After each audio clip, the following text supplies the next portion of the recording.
कलयुग के प्राणी असुर प्रवृत्ति में जा रहे हैं, असुर के कार्य कर रहे हैं, इसलिए जीवश्चासुरताम गतः। और ऐसे कार्य करने के बाद वो जीवन में कभी सुखी हो ही नहीं सकता।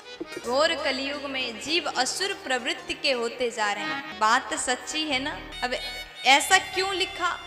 आप कहोगे कि ये झूठ बोल रहे हैं, जीव कहाँ असुर हो रहे हैं। हम यहाँ से झूठ तो नहीं बोल सकते। भागवत जी में लिखा है जीवश्चासुरताम गतः। और ऐसे असुर प्रवृत्ति के प्राणी कभी सुखी नहीं हो सकते, इसलिए नीचे लिखा क्लेश क्रांतस्य तस्यैव शोधने किम परायणम। ऐसे दुखी व्यक्ति के लिए क्या करना चाहिए, कोई तो उपाय होगा। अब यहाँ जीव को क्यों असुर कहा, अब आप ध्यान से सुनिएगा। मनुष्य जो है ना, उसको भगवान ने बनाया, मानव को भगवान ने बनाया। और मानव के लिए अगर एक माँ बच्चा को जन्म देती है तो उसको क्या खिलाना क्या पिलाना माँ ही तय करती है ना। उसी प्रकार भगवान ने हमें जन्म दिया है, हमें बनाया है, तो मनुष्य के लिए क्या भोजन है, क्या खिलाना है, मानव क्या खा सकता है। भगवान ने सब कुछ दे दिया। मनुष्य के लिए अन्न दिया, साग सब्जियां दिए, लेकिन मानव अपने दिमाग ऐसे लगा रहा है, सब्जियों को हटा करके वो दूसरे तरफ जा रहा है, हत्या हिंसा कर रहा है, जीव को मार रहा है।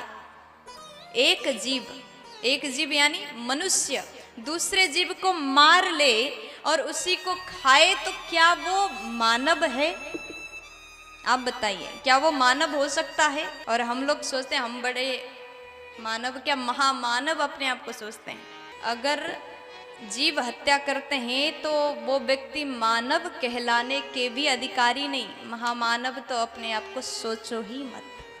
प्यार से बोलो, जीव हत्या करना घोर पाप है। एक मनुष्य सच्चा मानव कभी कर ही नहीं सकता, क्योंकि ये तो असुर का काम है, राक्षस का काम है।